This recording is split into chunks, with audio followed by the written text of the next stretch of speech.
What up, what up? It's your boy, the KingFish. And the QueenFish. Before we get started, we have to say thank you because we made it to 7,000 subscribers. 7,000. I should be doing like cartwheels or something, but I'm not gonna do that. I have a dress on. Appreciate but that. we are very excited that we have crossed this threshold.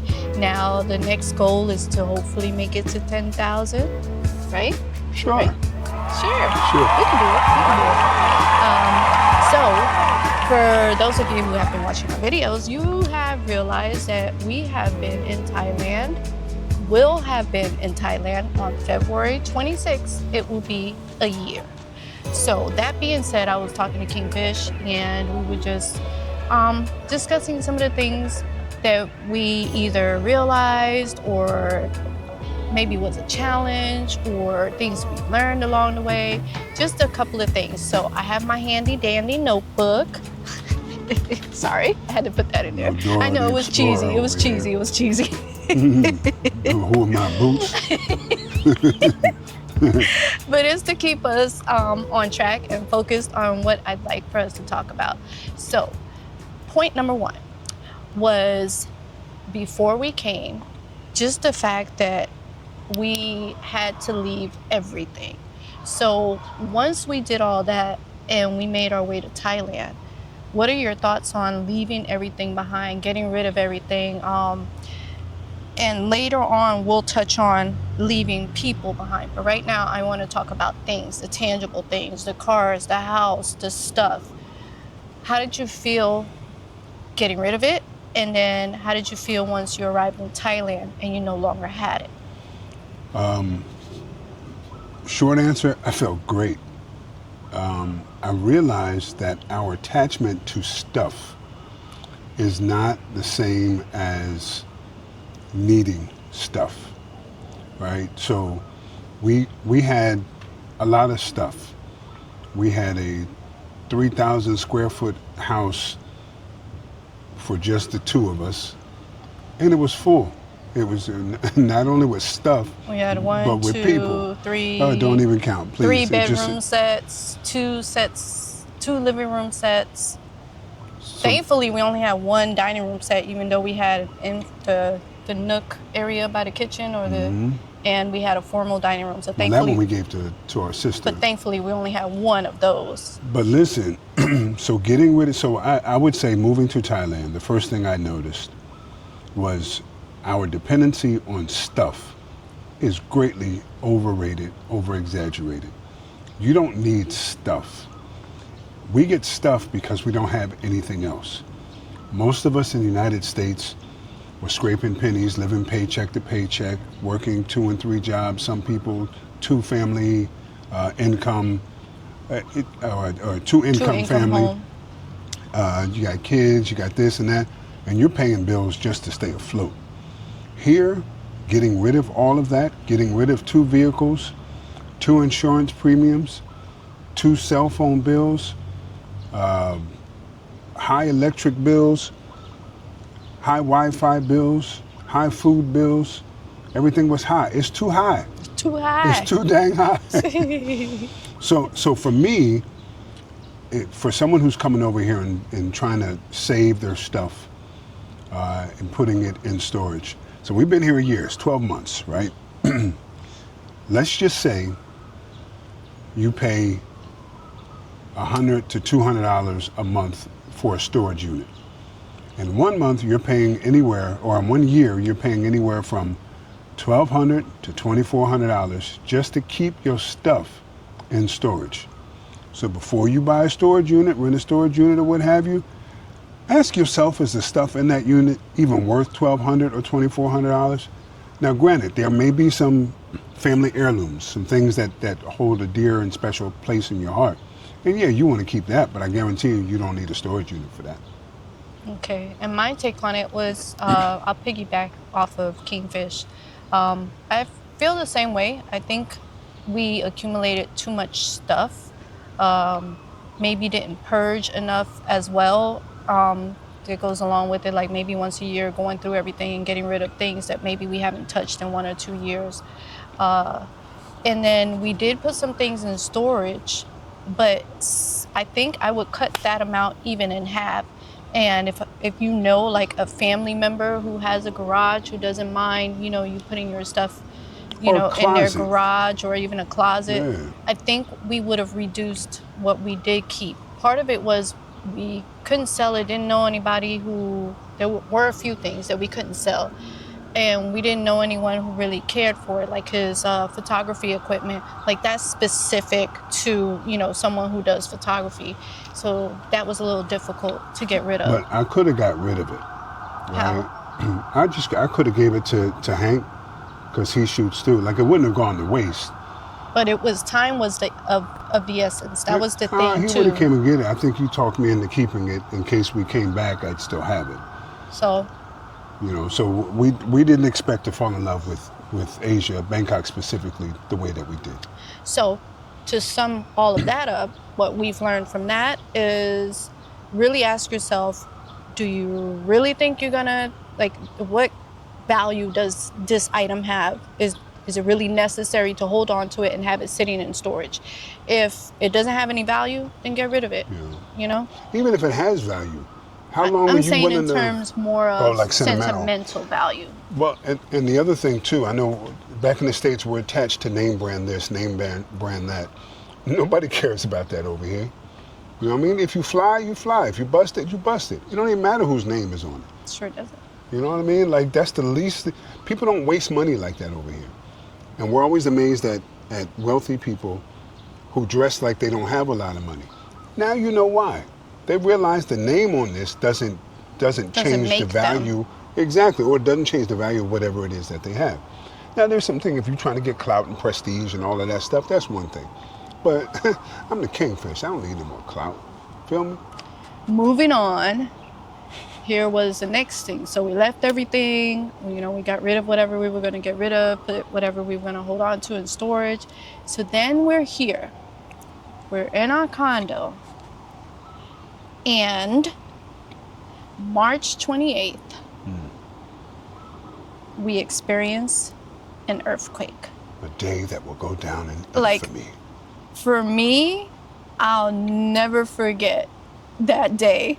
And yes, I was very much traumatized. I don't know. I've never experienced an earthquake. I've experienced hurricanes, tropical storms. There's even been tornadoes not too far, but I wasn't in the midst of the tornado, so I didn't experience that. But an earthquake, never. Let alone it was a 7.6, 7.7 earthquake, so it really, really shook us up. Yeah. So that kind of changed how we wanted to do things. It made us have to adjust. Can you talk about the adjustments we had to make? Well, so immediately the first order of business after the earthquake was, we got to get up out of here, right? Mm-hmm. We're looking at cracks, looking at light through the wall. And it was like, we can't stay up in here. So we quickly abandoned the high-rise life and found a low-rise apartment. But again, it further taught us what's really important in life. Yes. Right? Had that building collapsed, God forbid, or people in there was losing their life, how valuable is the stuff they would have had with them? I mean, it's a moot point. Like, why we're so attached to stuff? And, I've never been a materialistic person, but I've always appreciated what I had. But make no mistake about it, I'm not attached to it. And I'll give stuff away just as fast as I get it. And now what I have done, and he has done the same thing, all of our very important papers, any, I guess, jewelry of value, and even then, I don't even think I put that in the bag, but definitely my documents that are very important, along with my passport. I have a bag that if, for whatever reason, something happens, I can grab that bag and I can go. So, anything else you wanted to add to the earthquake? No. Okay. So, another thing about the earthquake, you always want to, and then that, we talk about this, just being in another country versus being in your country and you have connections there, people you can call on. When you're here and you don't have your people here, or you don't have anyone close enough to you, you need to make sure that you have backup, funds, backup, emergency funds, access to this, that, or the other for just in case. For just in case. All right, then, so you touched on the next thing, which is what I was going to ask, was about having to move again. So we made that decision because I didn't feel comfortable. And then, like KingFish was saying, seeing the light going through that outer wall, coming in through the outer wall because the crack was that big, I just didn't feel comfortable. And that was in the master bedroom. I just did not feel comfortable. They deemed the building safe, but I just didn't feel comfortable. And it took me a while to stop feeling like I was imbalanced, if you will. It took me a while to get through that. It took me a while to feel at ease to just sleep throughout the whole night. So it did rattle me a bit. That's just being transparent with you, So moving again, having to move now, maybe I'll be like, that wasn't something I wanted to have to do, but to have peace of mind and to feel safe, that was more important. So we did have to move again, and that was out of our control.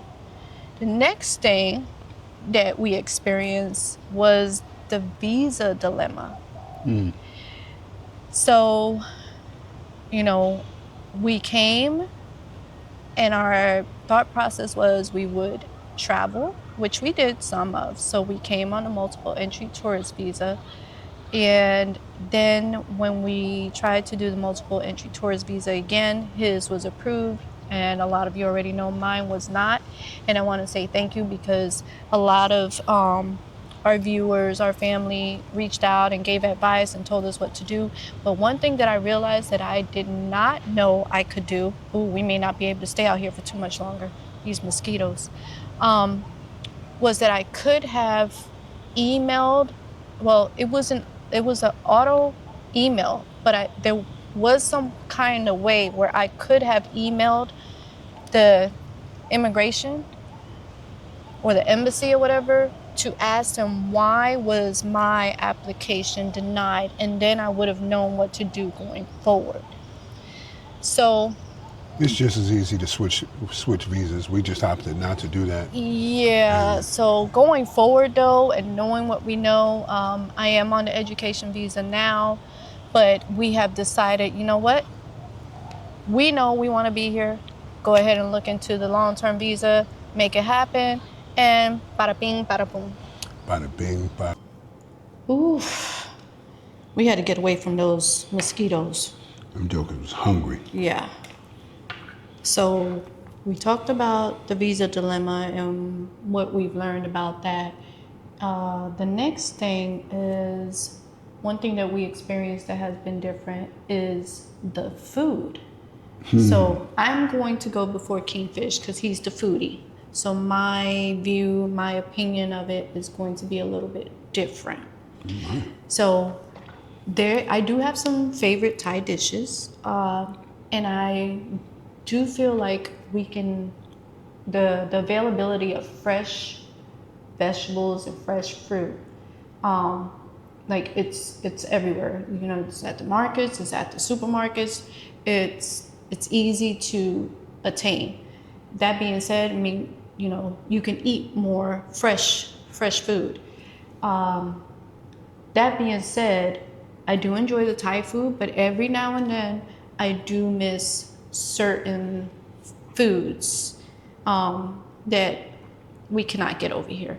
Like I did miss my mom's food, for like the holidays. I missed a couple of things that KingFish used to make that he doesn't really make now. But his view on the food is going to be different because he's a foodie.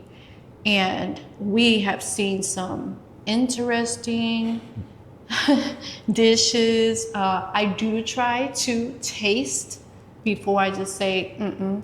So I have been doing better with that because like I said, I'm not really a foodie. I never have been.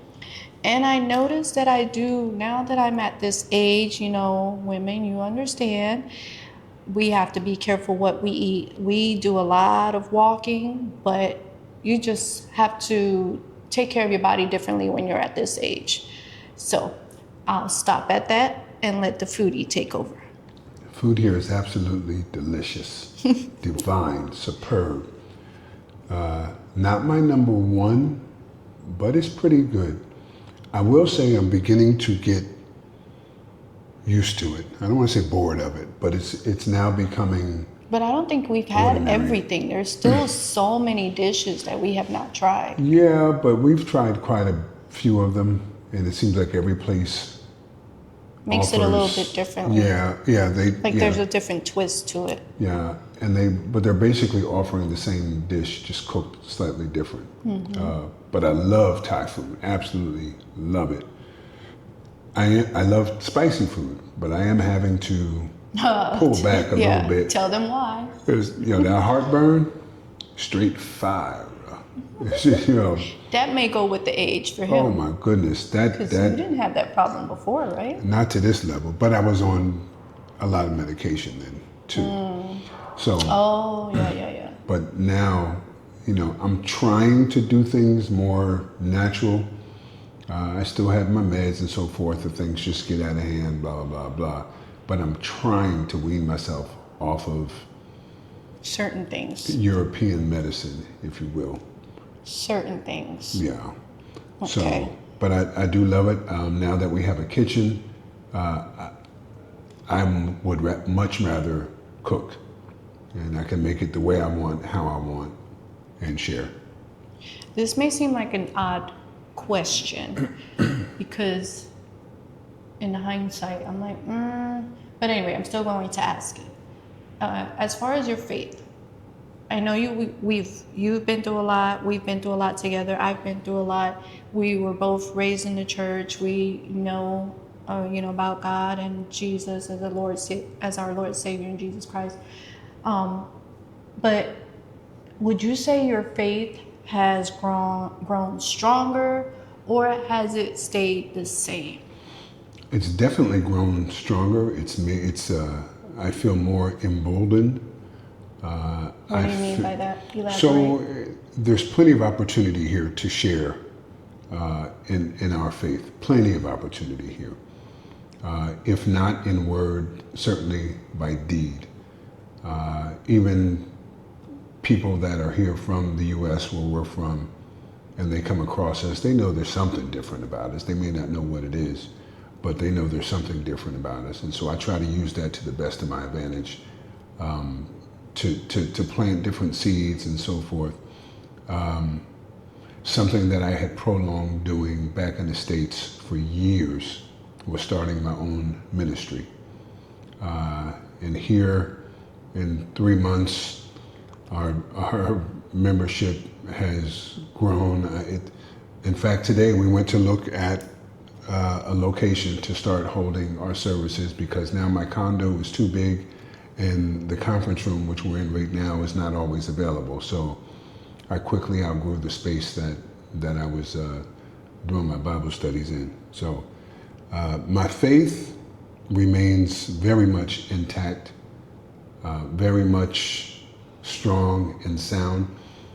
I do like to compare what I know to be true with what I see visible here daily, right? And I'm noticing I'm noticing some similarities, but I'm noticing some striking differences as well. But in terms of my faith level, nah, you can't rock that. You can't rock that.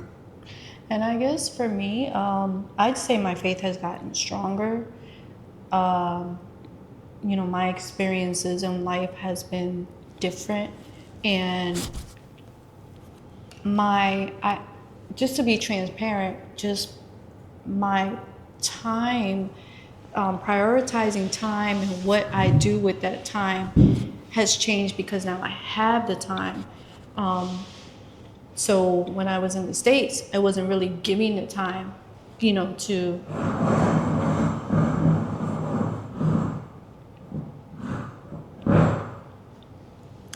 as I was saying, giving the time to study and then give that time to God like I should.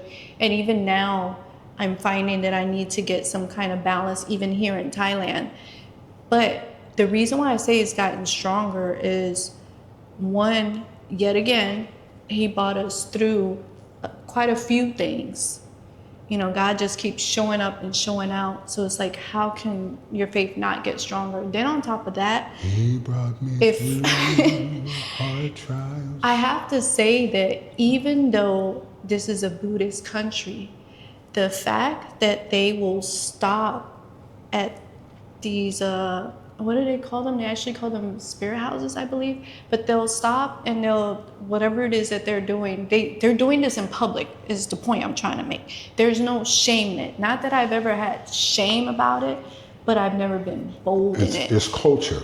Yes, it's part of their culture. And then me being shy, there's just not something that I would just do out in the open just because it was also, you know, my personality. So I'm learning, as a lot of you have noticed, I'm talking more on the camera. I'm feeling more comfortable in front of the camera. I'm feeling comfortable with all of you because you talk to us. So it's like I feel like I know you, so I feel comfortable enough to talk to you. So as I'm evolving as a person, my faith is evolving as well. And I'm learning to, you know, walk by faith and not by sight. Come on, somebody. So I will say that mine is growing stronger. I can see that. I can definitely see a growth in you, and a boldness. Whereas before, so those of you who don't know, the QueenFish has always been kind of low key, kind of mellow, and you know likes to be in the background. And I've seen a new boldness in her in the past year, of her coming out front and center, and it's a beautiful thing to see. Oh, you're so sweet. You're so sweet. Thank you. You're welcome. Thank you for thanking me. Now, the next point. Thank you for thanking me. You're welcome. Thank you. The next point.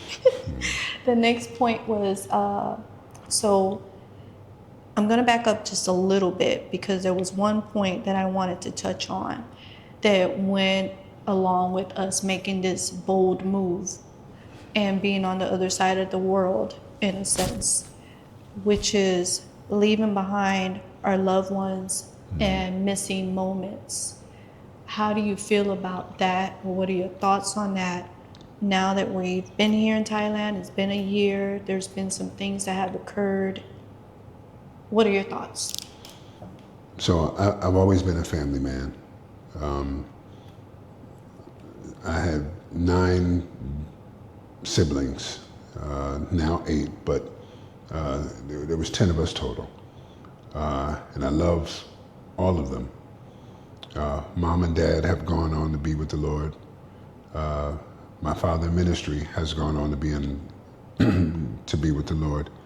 My mother in ministry is still doing ministry back in New Jersey, but I don't get a chance to talk to her as much as I would had I been back home. That time zone difference, it makes things very difficult. difficult.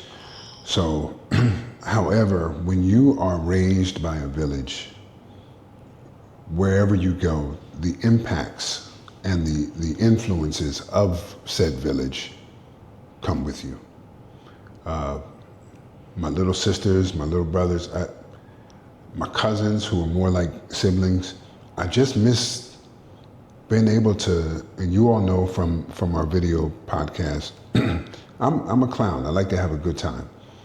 But, you know, our mother, the QueenFish's mother, the QueenFish's queen mother. Queen mother. The queen mother. What's up, Mom? I know you're looking. But so just things like that, you know, it's little things. And you find that it's people that make up your life, not things. Yes. For me, I have moments where I miss the grandbabies. That's the hardest because you want to hold them, you want to kiss them. I miss them falling asleep on my lap and just cuddling with them. Of course, you know, you miss your family and your friends. We have made new connections that we felt like, oh, we just made these connections. And I mean, you know, when you're vibing with someone, you know, enjoy being around them, and you just don't get that while you're here. Then I've touched on in one of our prior videos as to how we also lost some family, and how that was difficult being abroad and not being able to be there for our family, you know, during that loss. That might have been the hardest part. That was really hard. That was really hard because my cousin that I lost, he always thought about coming to Thailand, and he was sick before I left, but he wanted me to come because he wanted to live vicariously through me. And we would have conversations just chuckling about certain things that he would tell me that he knew, you know, about Thailand, and had I experienced that yet. So that was a little, I'm saying it mildly, but that was difficult because I knew he always wanted to come to Thailand, and he said, you know, if he ever gets well enough, he was going to come.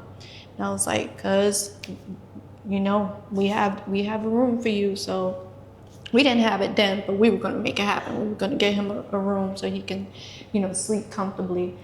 But it didn't happen, you know. It was time for him to go. And then also our sister, we lost our sister. And again, like Harry was saying, when we make those connections become like really strong. And yeah, so the sister wasn't even a blood sister. But it's someone we loved as a sister. Her husband is our brother. Yeah, that's my frat brother. Shout out to Kurt. What up, Kurt?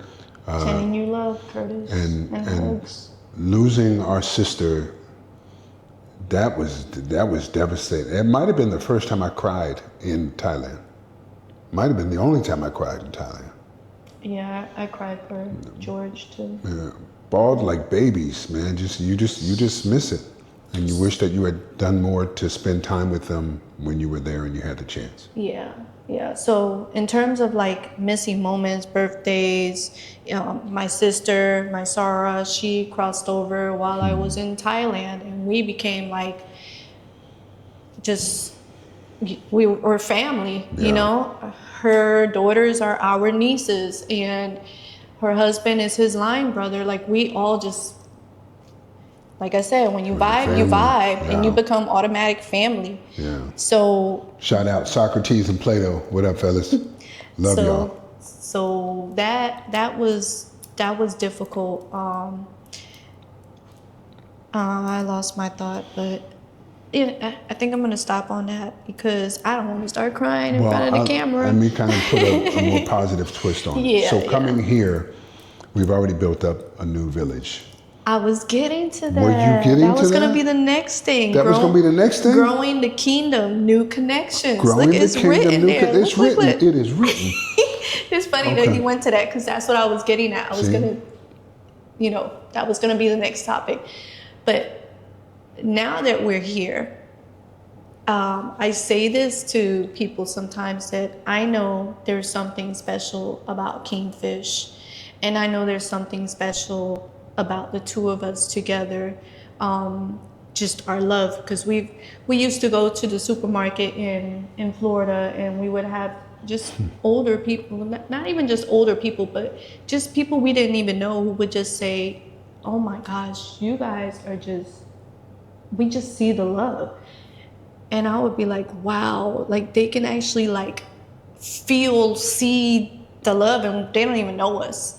So that being said, coming over here, naturally, I knew with time we would make connections, but the connections that we've made since we've been here, the connections that we've even made through YouTube, like we're family. There's certain names that I could say, I don't want to say their first and last name just to respect them, but we have Robert, we have Roof Dog, we have The Life You Choose, these are all, I'm trying to say just their YouTube, names, so I don't give out. Don't try to name it all. Yeah, there's so many that they're just family. So we're thankful that we have the love that we have, and that it shows, and that we care the way we do, because it has helped this this move, this transition, this phase in our life become that much more easier in a sense,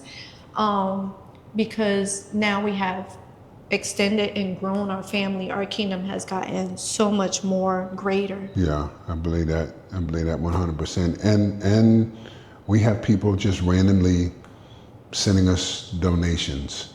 And hey, I believe in what you guys are doing. Keep going.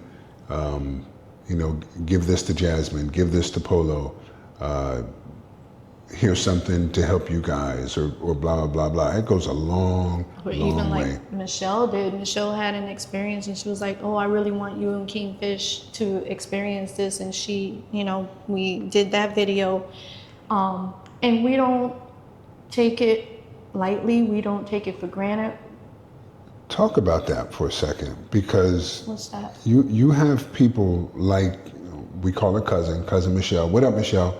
Again, Michelle's not our cousin, but Yeah, she's not our a cousin. cousin, You know what but I'm saying? Like, you better not tell her she ain't. She became family. Yeah. She's our cousin. But understand, when you meet people with kind hearts and big hearts, this woman gifted us, while we weren't even in the country, we were in Vietnam. She flew to Vietnam to hang out with us for a couple of days. That's number one. Oh yeah, we didn't Number even two, talk about yeah, that. when she came, she brought gifts with her. Michelle always bringing gifts, always, right? And so she treated us to this restaurant experience where you're eating on the bus, but the bus is like a restaurant, 5-course meal. It was amazing. Very nice. You very know, nice. you saw the video. I thoroughly enjoyed that. Yeah. That was really nice. So it's things like that. You begin to form your own community. You know who's in your corner, who's not. You know who's about this, who's about that. And that's all well and fine. But out here, we've had no problems, nothing but love for everybody.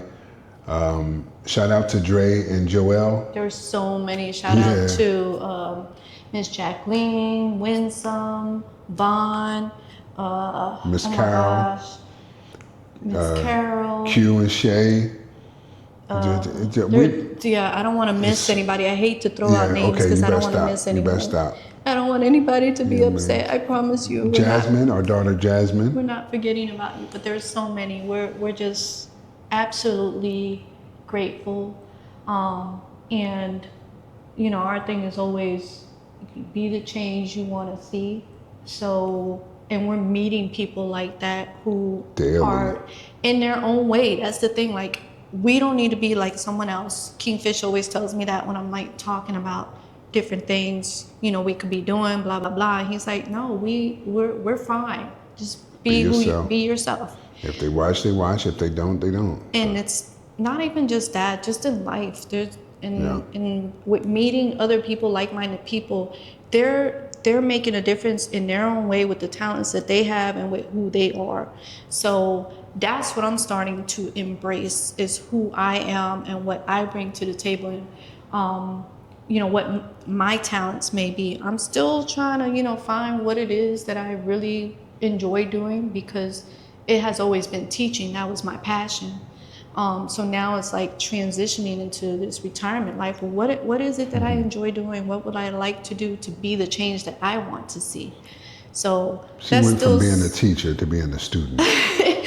I know, but moving on from that, the last thing I wanted to touch on were what are our future plans? What do you hope to see in this next year?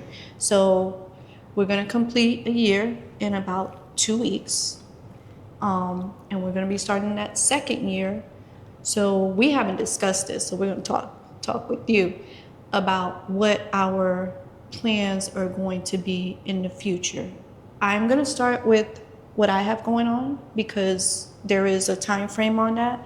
So I did take the advice of some of our subscribers, our family, and I ended up doing the education visa. I am taking a Thai language course.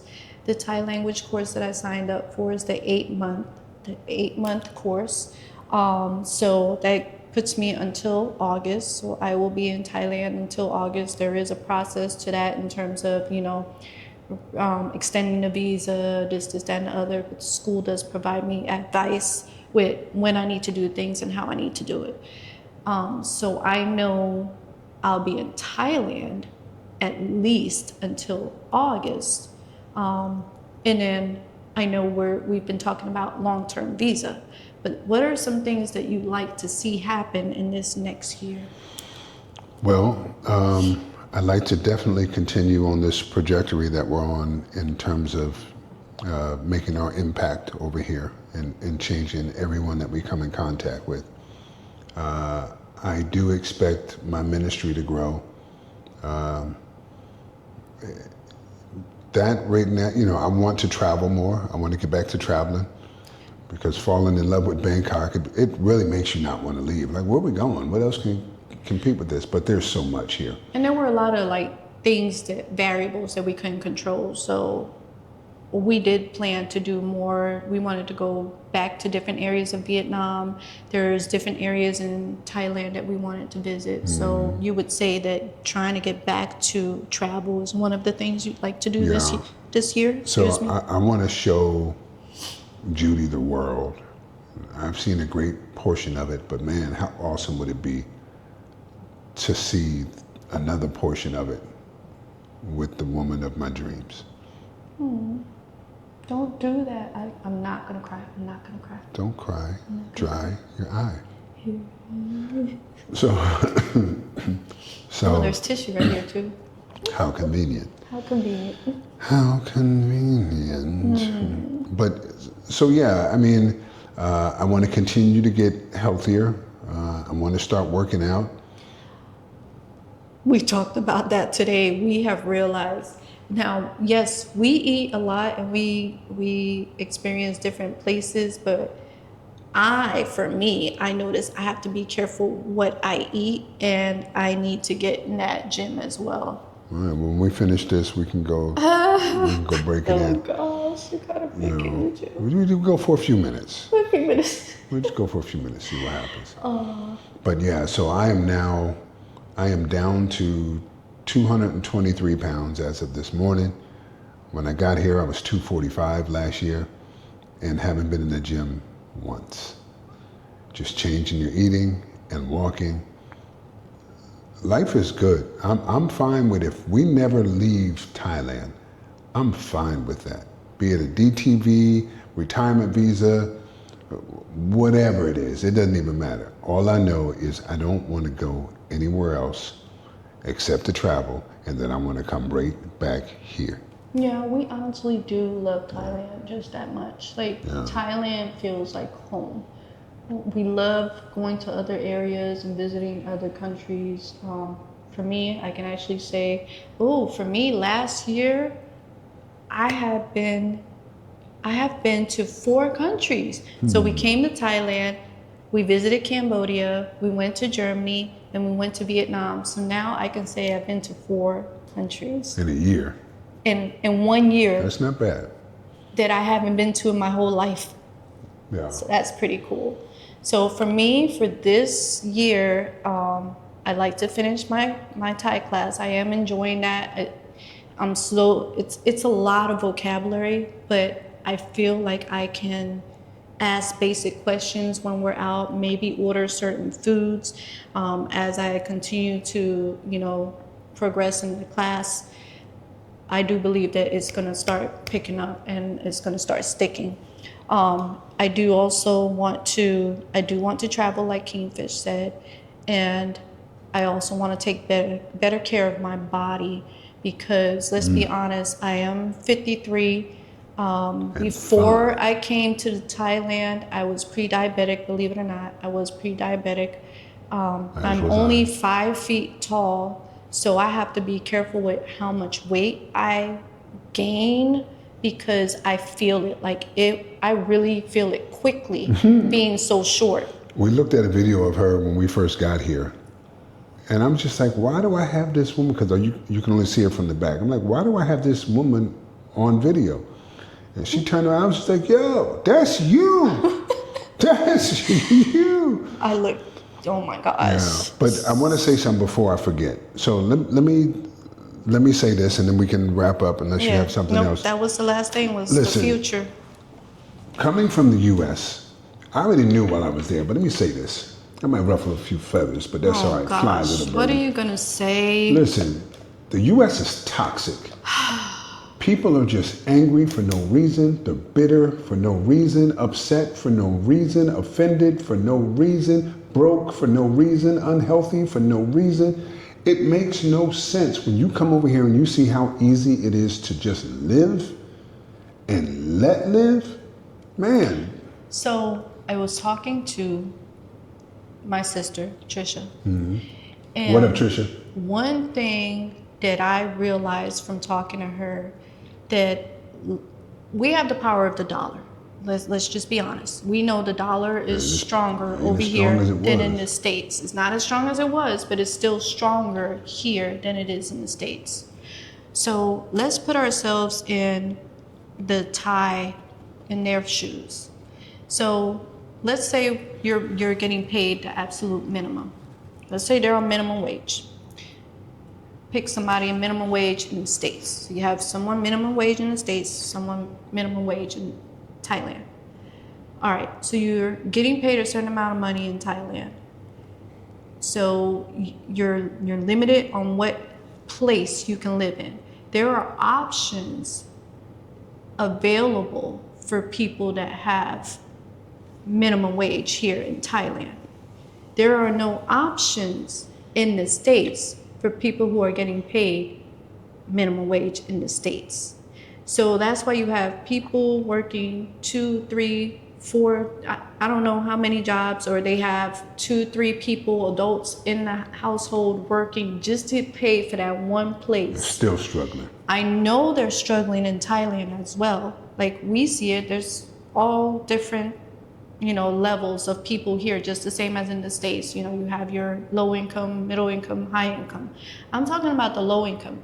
At least they still have some kind of options where they can get a roof over their head, with what they're getting paid. Over here in the States, it's difficult to do that. The options are slim to none. So that's the difference, and that just goes to explain so much why people feel defeated, depressed, and just downright downtrodden, dismayed, bewildered, confused, bitter, resentful. And then we see, like I've said, commercials and ads and all this making you feel like you need to have this, you need to have that, this, that, and the other. So, you're trying to get all those things. You're told that the American dream is you have a big house, the car, and the family, and the kids with the dog, Been there, done that. But then all of it is one big trap to keep you in debt, to keep you bound, to keep you stuck. And for what? Because then when you pass away, you can't take it with you.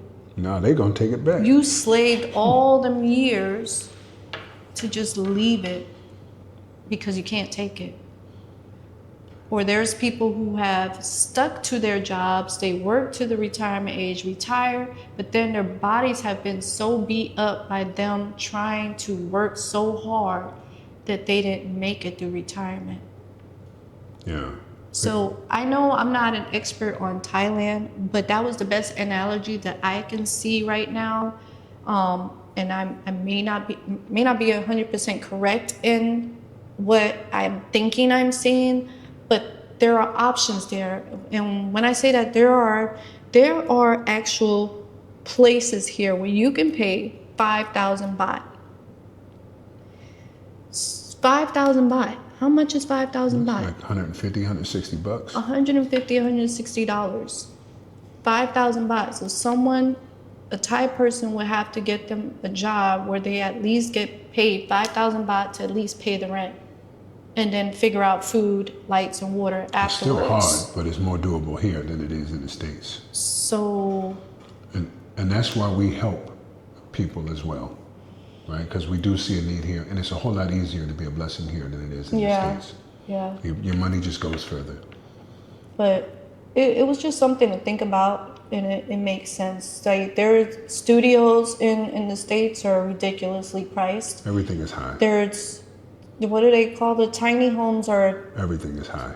It's ridiculous. It's high. It's ridiculous. It's high. It is. It's too high. But I digress. We don't even have to keep that in the video if you don't want to. No, we keep it in there. We're just keeping it real. It is what it is. But I'm excited for this new year. I'm excited to see what the Lord is going to do. Yeah, I'm excited. He has us here for a reason. And if you are planning to come to Thailand, Bangkok specifically, shoot us an email, and I promise you, we try to respond to every single comment and every single email because it means a lot to us. All right. And if we haven't, just bear with us. If we haven't, send another one. Send another one. Just say, hey. We didn't have our readers just want to on, make sure that yeah. But we don't ignore anybody. We don't mean to. We definitely do not.